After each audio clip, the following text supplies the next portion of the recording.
Welcome. Wherever you are right now, let your shoulders drop. Allow the weight of your body to sink fully into whatever is beneath you. Feel the support of the mattress, the softness of the fabric, and the gentle pull of gravity. Let your jaw become loose. Let the muscles around your eyes grow quiet. Tonight, we are going to leave the modern world behind. We are going to set down the clock, the demands of the day, and the bright glow of screens. Nothing outside this moment needs your attention. The room may remain exactly as it is. You may remain exactly as you are. There is nothing to accomplish here, nothing to fix, and nothing you need to remember. For most of human history, the night did not arrive as a number on a screen. It arrived as a gradual change in the world. Colors thinned, distant shapes lost their edges, birds quieted, doors were drawn in, and the warmth of a fire became easier to notice. The body received these changes without needing to name them. Eyes adjusted to softer light. Attention turned away from the horizon and toward the small circle of safety nearby. Even now, beneath calendars and alarms, that older rhythm has not vanished. You may feel it in the simple relief of dimness, in the way a quiet room asks less of you, and in the gentle permission that comes when the day no longer needs to be carried forward. The human body has always moved between effort and release. Muscles gather themselves for walking, lifting, watching, and work. Then, when shelter is found, they begin to loosen again. This change is not a task that must be performed perfectly. It is a slow conversation between warmth, darkness, familiarity, and time. A blanket resting across the legs can become part of that conversation. So can the weight of the head upon a pillow, the steady sound of rain, or the knowledge that the door is closed. Nothing needs to happen all at once. Rest often begins in small places. The hands becoming still, the tongue resting in the mouth, the forehead smoothing, and the breath leaving a little more slowly than it arrived. We will travel quietly through time, drifting back across hundreds of thousands of years to notice how our ancestors rested and how they surrendered to the dark. The places will change. Stone will become timber. Timber will become carved wood, and open sky will become curtains and glass. Yet the simple act beneath all of it will remain familiar. A body grows heavy, breathing slows, the edges of thought soften. Human beings have met the night beside rivers, beneath rock shelters, inside cottages, and behind deep velvet drapes. Your body belongs to that long and broken story. Simply listen to the steady cadence of this voice and allow your mind to drift into the quiet shelter of the ancient past. As we move backward, there is no need to hold tightly to dates. Imagine time as a dark river carrying us past familiar rooms and into older kinds of shelter. The journey is not toward hardship, and it is not an invitation to judge one bed against another. We are simply noticing the many ways people made a quiet boundary around sleep. A circle of embers could be a boundary. So could a woven mat, a mud brick wall, a wool curtain, or the closeness of another breathing body, each one said in its own material language that the work of the day had ended here. Imagine standing at the mouth of a rock shelter, roughly 70,000 years ago. Outside, the world is vast and cast in the cool blue light of a sky untouched by artificial brightness. Stars gather in numbers that the modern eye rarely sees. Far across the grassland, wind moves softly through dry stems. Inside the shelter, the air is cooler and still. The roof of stone holds the day's warmth only faintly now. There are no straight walls and no closed doors, yet the curve of the rock creates a boundary. Beyond it lies the immense night. Within it lies the human circle. The darkness is not empty. It is filled with familiar breathing, the small movement of grass bedding, and the muted red glow of a fire settling into coals. The rock shelter does not separate its sleepers completely from the landscape. Night air still reaches the entrance. The scent of dry grass still moves in with the wind. Yet the stone changes every sound. A distant call becomes softer beneath the roof. Footsteps near the hearth are held close by the curved wall. The shelter gives the group a back, a ceiling, and a place from which the open country can be watched. Above the entrance, stars turn slowly with the earth.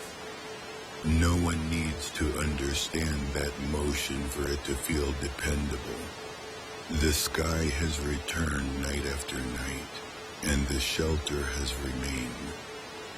At Cebudu in southern Africa, archaeologists found evidence of plant bedding dating to about 77,000 years ago.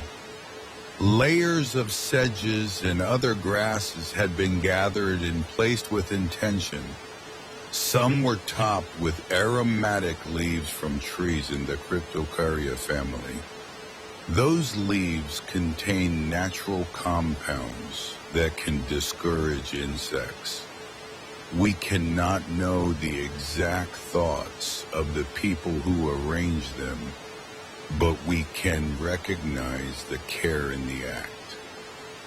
Hands cut pliable stems, arms carried them back to shelter. The plants were spread into a surface that lifted skin from cold earth and rough stone. Fresh bedding would have held the green scent of crushed leaves, river plants, and clean soil. It was not a modern mattress, but it was already a place deliberately made for rest. Plant bedding would not have remained fresh forever. Stems flattened beneath bodies, leaves dried, broke apart, and gathered dust. The sleeping place needed attention, just as bedding does now. Archaeological traces at Cebudu suggest that old plant layers were sometimes burned, perhaps as part of clearing and renewing the surface. Imagine the quiet work of that renewal. Spent grasses are drawn together. Ash is swept aside. New sedges are cut where the ground is damp, and carried back in bundles. The task is ordinary, but its purpose is intimate. It prepares a softer, cleaner place where the group can lie down. The aromatic leaves release their scent when bent and pressed. It may be sharp at first, then greener and sweeter as it settles into the cool air.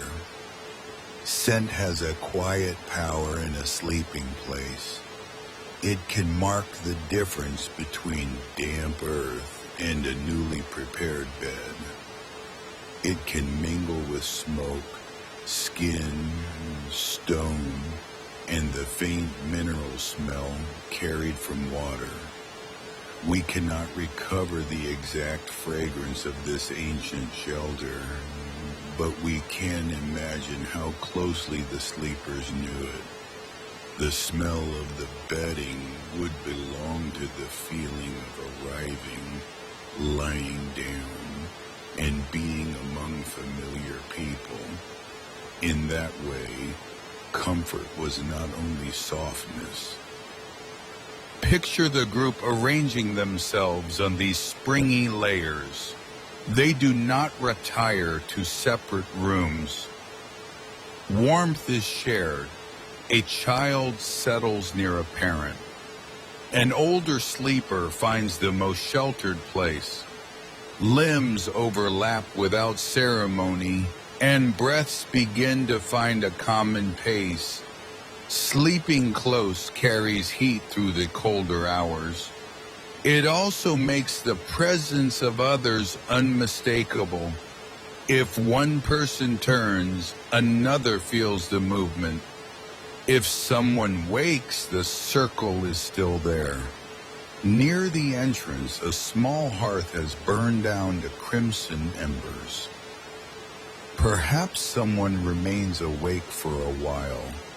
Human sleep has never required every member of a group to close their eyes at precisely the same moment. One person's wakefulness can make it easier for another to release their hold on the world. Within the shelter, sleep is social even when no one speaks.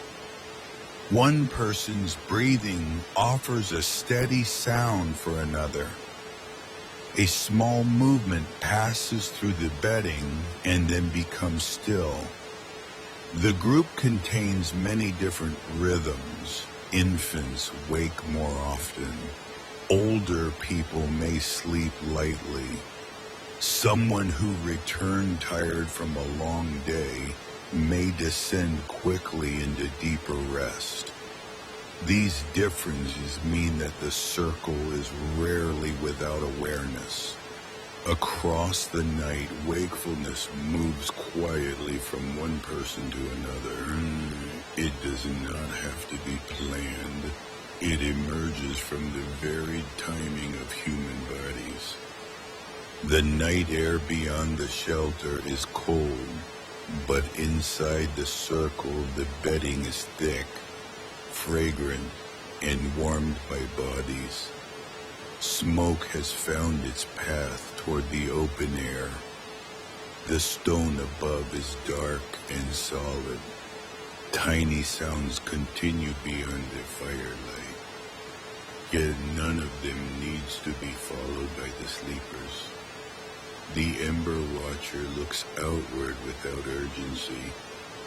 Because someone is listening, others can stop listening. Because someone is awake, others can go deeper. One by one, thoughts soften into the rhythm of the coals. The red light brightens, fades, and brightens again as a quiet breath of air reaches the heart. Breathing in, breathing out, held by stone, held by grass, held by the presence of others. For this part of the lone human night, they are sheltered, they are warm, they are safe. The Ember Watcher may add a narrow branch and wait for its end to glow. There is no bright blaze now, only enough warmth to keep the hearth alive until morning. Beyond the entrance, darkness covers distance. The watcher listens, but listening need not mean fear. It can be patient and unfocused, like hearing rain while knowing the roof is sound. Behind them, the group rests in layers of grass and shadow. At some point, another person may stir, drink, or look toward the fading coals. The watch changes hands without ceremony.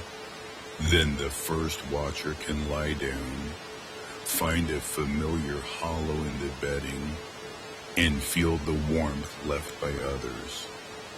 By morning, the fire has become ash around a core of hidden heat. The bedding bears the impressions of the sleepers, each hollow a temporary record of the night. Daylight entering the shelter reveals details that darkness softens. Crushed stems, a leaf caught against stone, and the pale drift of smoke near the roof. The sleeping place will become part of daytime life again. People step around it, gather what can be reused, and notice what must be replaced. Rest leaves traces, and care follows them. Time moves slowly forward, drifting thousands of years down the winding banks of the Nile. Moonlight rests on the water in broken silver paths. Reeds bend near the shore, and the river touches them with a quiet, repeated sound. Here in the warm and dry air of ancient Egypt, night brought welcome relief from the sun. Stone and mud brick walls released the heat they had gathered through the day. Courtyards cooled beneath the open sky. A breeze moved inland from the river and found its way through doorways and high openings. Sleep in this landscape was shaped by dryness, warmth, and the dependable presence of water. The darkness did not erase the river. It made the river quieter, broader, and more mysterious. Along the Nile, evening changes the temperature of every surface. Courtyard stone gives back the heat it held at noon. Earthen walls cool more slowly, their warmth becoming gentle rather than oppressive.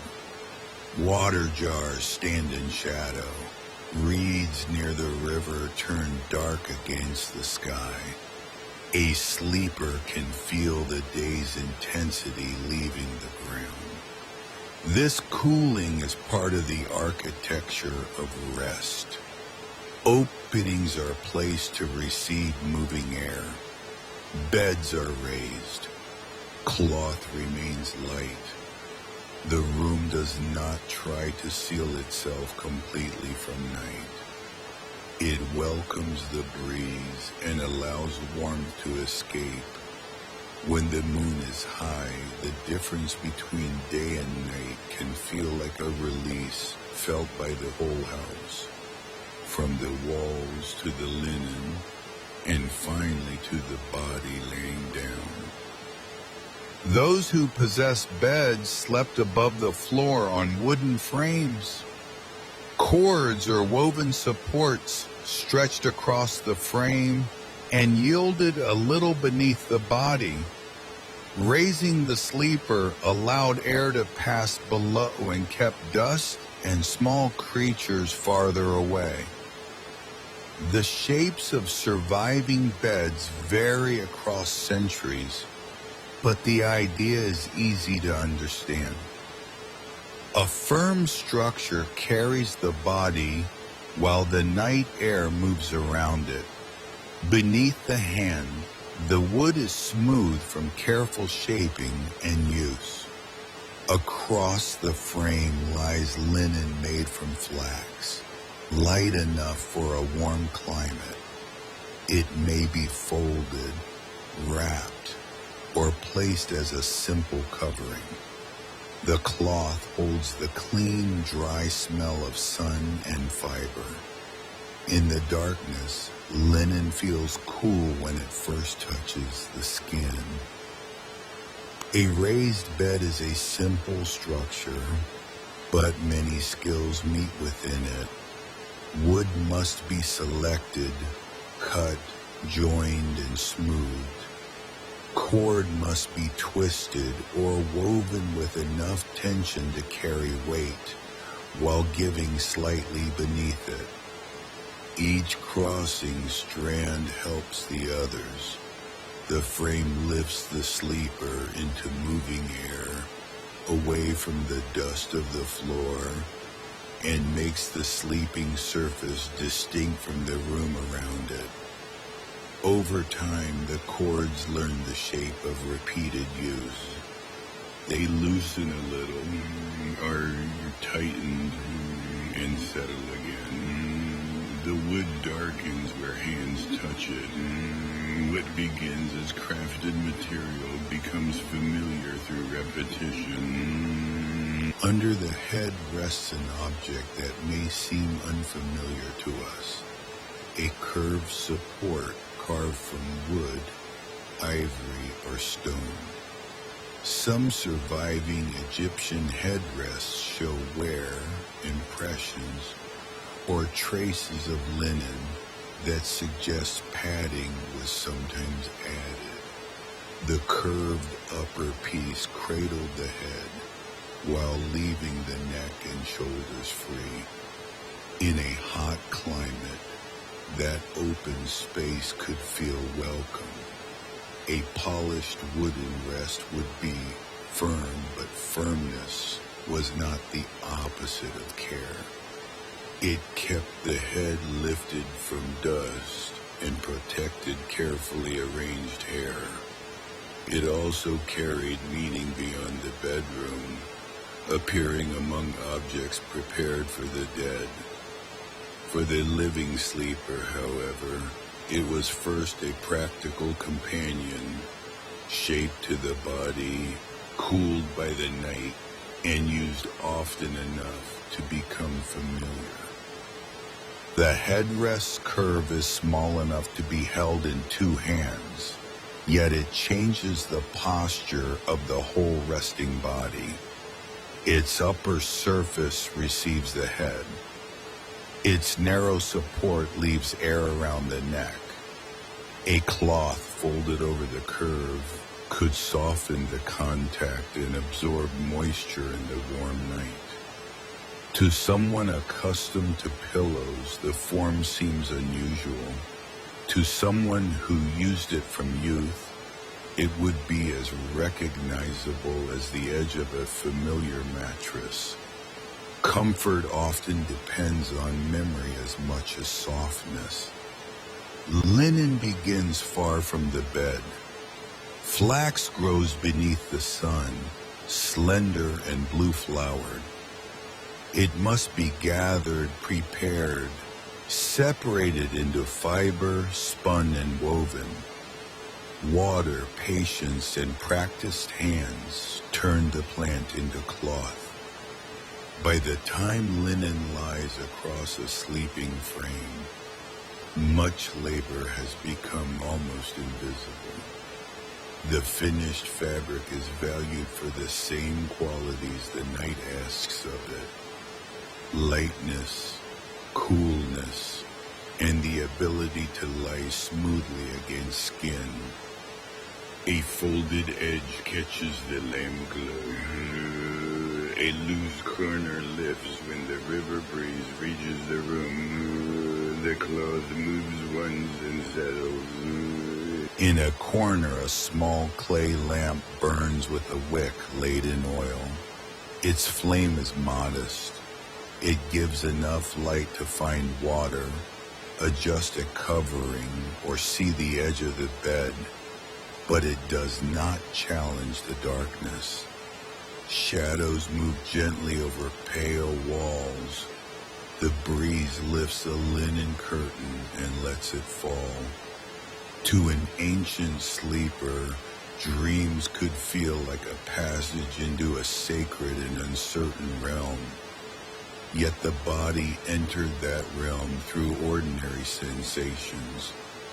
The support beneath the neck, the woven surface below the back, the touch of cloth, and the faint lap of water beyond the house. The lamp becomes smaller. The walls lose their edges. The river continues moving in the dark, carrying reflections toward a morning that does not need to be hurried. Dreams held meaning in ancient Egypt, but every dream still began with a physical body entering sleep. The oil lamp shortened its flame as fuel was used. Outside, insects made a thin sound among the reeds. Somewhere along the river, an oar or rope touched wood and then became quiet again. These sounds did not need to become a story. They could remain at the edge of awareness while the sleeper crossed into dreams. The headrest held its familiar place. Linen rose and fell with breathing. Darkness gathered around the lamp until the room seemed larger and less defined. While the room darkens, the Nile continues beyond it. Water carries the broken reflection of stars past fields, villages, boats, and reed beds. Its movement is slow enough to seem almost still from the sleeping chamber. A breeze touches the surface, travels across the bank, and reaches the linen as a faint change in temperature. The river is both distant and present, heard in small sounds and felt in cooler air. For generations, people have fallen asleep within reach of that movement. The water does not pause when eyes close, and it does not need to. Now we drift into the rolling green country of pre-industrial Europe. It is an autumn evening, and rain falls upon a thatched roof. Each drop is small, but together they form a steady covering of sound around the cottage. Water follows the roof's slope and disappears into the dark yard. Inside, the hearth has been banked for the night. A family prepares to sleep on materials that match their means. Perhaps a mattress or a sack filled with straw, chaff, wool, flock, or feathers. Clean straw has a dry sweetness. Herbs may be stored nearby, and the room carries traces of smoke, earth, wool, and wood. Heavy blankets settle over the body with reassuring weight. The whole house becomes quieter beneath the rain. A timber cottage changes sound as evening work ends. A stool is moved back beneath a table. A wooden latch drops into place. Water in a pot becomes still. The hearth, lively during cooking, is reduced to a bed of coals that will last without demanding attention. Rafters give small creaks as temperature and moisture shift. Rain fills the spaces between these sounds, smoothing them into one continuous hush. The house seems to settle along with its occupants. It is not silent, but its noises are known. Each belongs to a material close at hand: wood, thatch, iron, wool, and stone. There was no single medieval bed. A household used what could be gathered, made, repaired, or afforded. Straw and chaff created a springy filling, but needed shaking and renewal. Wool and flock held warmth. Feathers offered softness where enough could be collected.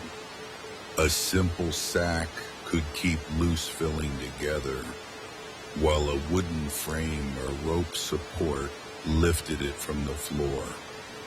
The bed changed with season and circumstance. Fresh straw might smell bright and dry after harvest. Damp bedding had to be aired near warmth. Blankets were patched, washed when possible, and passed through years of use.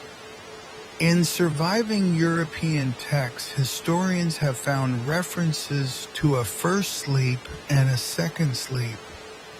The evidence is strongest for particular places and periods, and scholars continue to debate how common or regular this pattern truly was. We do not need to turn it into a rule. We can simply imagine one household for whom the language feels ordinary. Evening work is finished. The door is secured. Wool is pulled to the chin. Without electric light, the world beyond the hearth has grown deeply dark. The family enters its first sleep. For several hours, there is no need for conversation or movement. Rain presses gently against the roof. The fire gives off less light. Thoughts lose their names and sink below the surface of awareness. Without electric light, darkness arrives with greater authority. A candle can open a small island in it, but the candle is costly and finite. Work that requires clear sight becomes harder. The household follows the availing light toward rest, especially during the long nights of winter. This does not mean that every person slept in the same way or at the same hour. Age, work, illness, wealth, and season always created differences. Yet the dark itself was shared. It reduced the visible world to the hearth, the bed, and a few familiar objects. Beyond them, the room faded. Attention had fewer places to travel, and the boundary between waking thought and dream could begin to soften earlier than it does beneath the steady brightness of the modern evening. Sometime after midnight, a sleeper may wake. There is no glowing clock beside the bed, no bright screen, and no immediate judgment that something has gone wrong. This quiet interval was sometimes called a watch or watching. The house remains profoundly still. A person may turn beneath the blanket, whisper a prayer, remember a dream, speak softly with a companion, or rise to tend the fire. A dry log is placed among the coals. At first, there is only a faint line of orange. Then the wood catches, and warmth begins to spread again. Controlled experiments with long, winter-like nights have shown that human sleep can divide into two bouts. But that does not mean every pre-industrial person slept this way. It means only that waking can be part of a night's rhythm. To wake in the middle of such a night is to enter a different kind of hour. The day's social world has withdrawn. No cart passes on the road. No market opens. The rain and the hearth become the largest sounds. A person can lie quietly and feel the weight of wool across the chest. Thoughts may come, but there is little reason to chase them. The darkness does not announce how much time remains. It allows wakefulness to be incomplete and unmeasured. Historical references to first and second sleep offer one window into this experience. Not a rule for every home. If someone rises, the task is small. Coals are gathered closer. A log is placed where heat can catch its edge. A cup is lifted carefully in the dark. Perhaps an animal shifts in another part of the house, or wind presses rain against the wall. Nothing is hurried. A flame begins as a line, then curls around the wood and settles into a low burn. Its light reveals only what is nearest: a hand, an iron tool, the pale surface of a table. Beyond that circle, sleeping shapes remain covered. For a while, the world belongs to the waking household. Rain continues its patient pattern. Someone drinks water. Someone lies still and listens. Half-remembered dream images rise and dissolve before they can be held. There is no demand to make this hour productive. The body is warm, the room is familiar, and wakefulness is allowed to pass at its own pace. Gradually, the eyes become heavy again. The new log has settled into a low flame. A candle, if one was lit, gutters in a shallow pool of wax or tallow. Blankets are adjusted. The sleeper turns toward the warmth of another body. Nothing has failed. The night has simply opened a quiet space and is now closing it again. Second sleep arrives without force, carrying the household toward the pale hours before dawn. Second sleep belongs to the slow approach of morning. The rain may weaken. The hearth becomes red again rather than gold. Deep inside the cottage, no one needs to watch for the first hint of light. Dawn will reach the roof, the window, and the pale wall in its own time. Until then, the household rests beneath layers made heavy by warmth. Dreams return, sometimes vivid in the later hours, sometimes leaving only a feeling that disappears upon waking. The body turns and finds another comfortable position. Straw whispers beneath the mattress cover and grows quiet. In a crowded household, warmth is created together. Bodies beneath the same coverings slowly heat the wool and the air close to the mattress. A child turns toward the center of the bed. An adult adjusts the blanket without fully waking. The arrangement may feel close by modern expectations, but closeness offers practical comfort in a cold room. It also brings the reassurance of presence. A sleeper can hear another breath, feel a small shift, and know that the household remains near. Privacy and comfort have taken different forms across time. Here, comfort is not separation. As centuries rolled on, people created smaller sanctuaries inside their rooms. Step into a timbered chamber and look upon a tall bed surrounded by hanging fabric.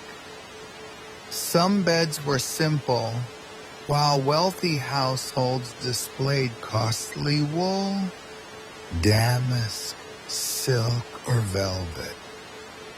Whatever the material, curtains could serve a practical purpose. They softened drafts, screened light, held warmth, and created privacy in rooms that were often shared with family or attendants.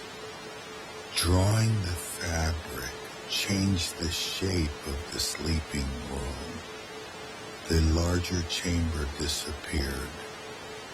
In its place was a dim enclosure, a room within a room. Outside the curtains, floorboards might creak, and winter wind might press against the shutters. Inside, sound became muffled, air became still, and the bed felt separated from the passing house. Bed curtains shaped privacy in houses where rooms were not always private. A chamber might contain servants, children, visitors, or more than one bed. Heavy fabric created a boundary that could be drawn with the hand. Voices outside became softer. Movement beyond the curtain became shadow rather than detail. The sleeper gained a small enclosure without building another wall. In cold weather, this enclosure also kept a pocket of warmed air close to the bedding. The idea is simple and deeply human. Make the resting space smaller, quieter, and easier to warm.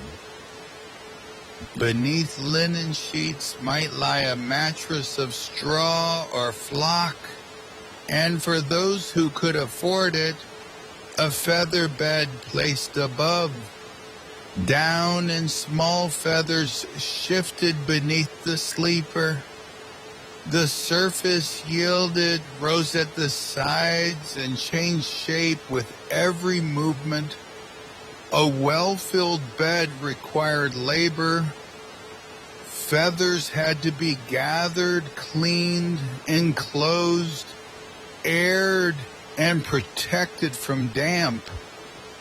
Linen also carried the evidence of many hands, from growing flax to spinning, weaving, washing, and smoothing. Comfort was never only an object. It was time stored in materials. When the sleeper lay down, all that work became quiet support. Cloth cooled the skin for a moment. Feathers received the body. Heavy covering settled above. The bed held warmth close while wind moved elsewhere. A feather bed carries the history of repeated care. Feathers must be saved, sorted, dried, and enclosed in fabric strong enough to contain them. The ticking must be checked for small openings. The bed must be shaken and aired so that moisture does not settle inside. When it is well kept, the filling rearranges itself beneath the body, allowing shoulders and hips to sink while the sides rise. This softness is not effortless. It is the quiet result of seasonal work and household attention. The sleeper feels only the finished comfort, a surface that receives weight gradually, a hollow that forms without becoming hard, and warmth held in thousands of tiny spaces between feather and down. Inside the canopy, warmth gathers in layers. Linen lies nearest the skin. Above it may be wool, quilted cloth, fur, or another covering suited to the season and the household. Around all of it hang the curtains, slowing the movement of cold air. The sleeper's own body becomes the gentle source of heat. At first, the bed may feel cool.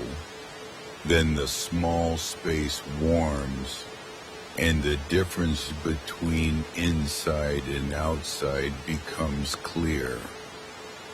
Wind can move along the wall without reaching the face. A shutter can tremble while the air beneath the cover stays calm. Inside the closed curtains, wood smells faintly of beeswax, smoke, and polished oak. The fabric absorbs the room's echoes. Perhaps a thread of moonlight reaches the floor outside, but it cannot enter the little darkened chamber.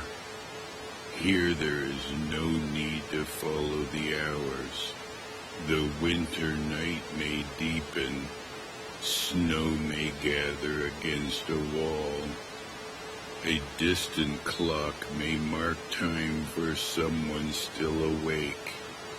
Yet beneath linen and down there is only warmth, only the slow settling of feathers, only breath entering and leaving the body. The curtain moves once as air passes beneath it, then becomes still. The sleeper sinks a little farther into the hollow made by their own weight. The bed is architecture reduced to its gentlest purpose, to hold a resting person through the dark. Before the curtains are fully drawn, the candle is made safe. Its flame bends when a hand approaches. A snuffer, damp fingers, or a careful breath ends the light. For a moment the wick glows red and gives off a thin thread of smoke. Warm beeswax, linen, wood, and extinguished flame mingle in the enclosed air. Darkness becomes complete, but it is not empty. The sleeper knows where the bedposts stand, where the curtain opens, and where the floor begins beyond the hanging cloth. Familiarity supplies what sight no longer can. Outside the canopy, winter continues to shape the house. Cold settles near the floor and traces the edges of the window. Timber contracts with a faint sound. Farther away, a chimney carries the last smoke into still air. None of this needs to enter the bed's small enclosure. The curtain hangs heavily from its rail, its folds creating layer after layer between the sleeper and the room. Inside, air warmed by the body remains close. A hand resting beyond the blanket may feel cool, then disappear beneath the covering again. The contrast makes the protected space feel more complete. Now we return gently to this room, to your bed, to this very night. Feel how your body rests upon the surface beneath you, just as human bodies have rested in countless places before. You carry no obligation to copy an ancient sleeper. You do not need grass bedding, a carved headrest, 2 separate sleeps, or velvet curtains. The history is not a set of instructions. It is a reminder that rest has never depended on one perfect arrangement. People have slept beside embers, near rivers, beneath thatch, inside curtain beds, and under open stars. Your body belongs to the same patient species. It has spent a lifetime practicing the small changes that lead towards sleep. Across this journey, no single bed has been perfect. Each answered a particular place, climate, community, and set of materials. Grasses protected bodies from stone. Raised frames welcomed moving air. Wool answered cold and velvet slowed drafts. What continues beneath these differences is the act of making enough safety for rest. Sometimes that safety was shared with a room. Sometimes it was created by walls and curtains. Sometimes it was simply the knowledge that the hearth would remain warm until morning. Your own bed does not need to resemble any of them. Notice where your weight is already being carried. The back of the head rests without needing to be held up. The shoulders are supported. The hips, legs, and heels have somewhere to settle. Gravity is doing its quiet work, and the surface beneath you is answering it. You do not have to make the body heavy. You can simply stop lifting what is already supported. Let the hands be objects resting in place. Let the lower jaw hang without effort. Let the tongue be still. You are carrying the ancient familiarity of everyone who ever lay down by a dying fire, closed their eyes beneath a roof of stone, or listened to rain falling overhead.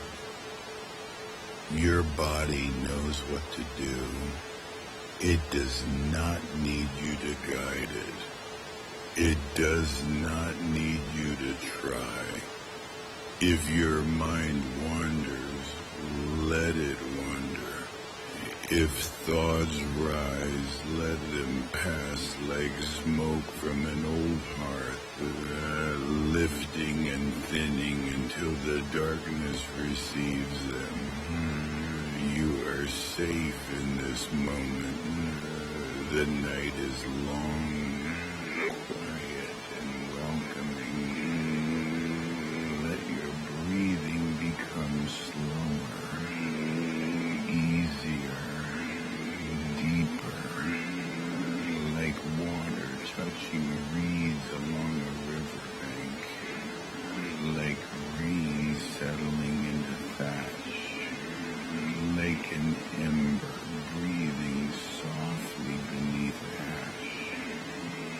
Thoughts may continue to appear because that is what minds do.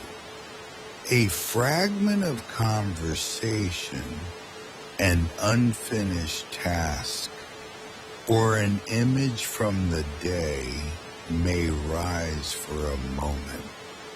It does not need to be pushed away, completed, or understood.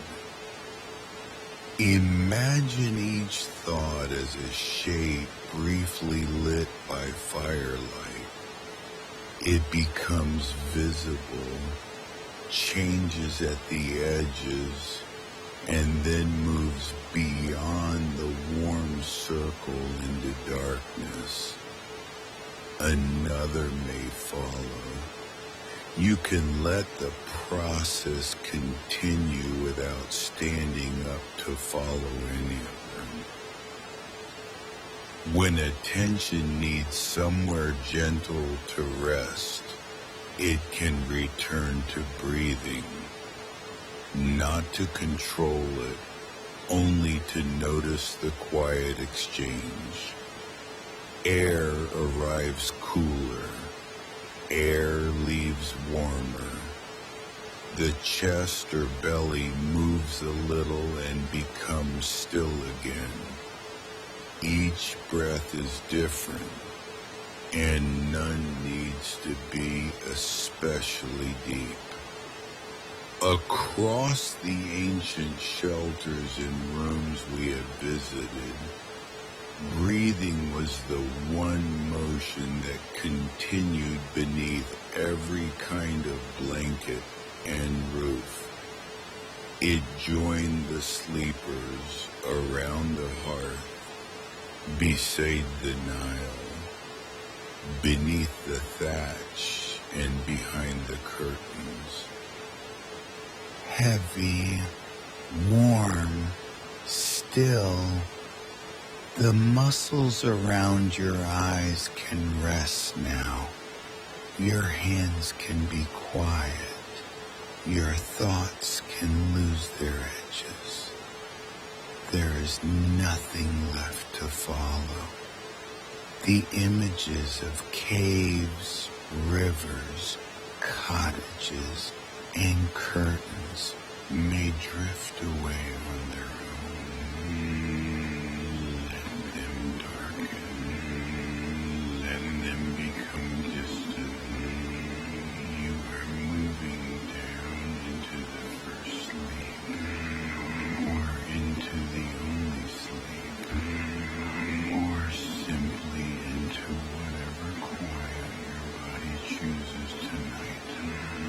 No clock is waiting here. No history needs to be remembered. There is only the steady shelter beneath you and the soft air moving through the room. Rest now, drift deeper. Sleep, sleep. Now the images can grow dim. The river loses its reflection. Rain becomes a softer mist against the glass. The final embers settle beneath a veil of ash, holding warmth where no light needs to be seen. There is nowhere else to travel tonight. Every shelter can recede, leaving only darkness, warmth, and the faint sound of weather afar away. If you are still listening, let the words become less important than the tone that carries them. If you are already drifting, nothing needs to call you back. The night can continue without attention. The body can continue without effort.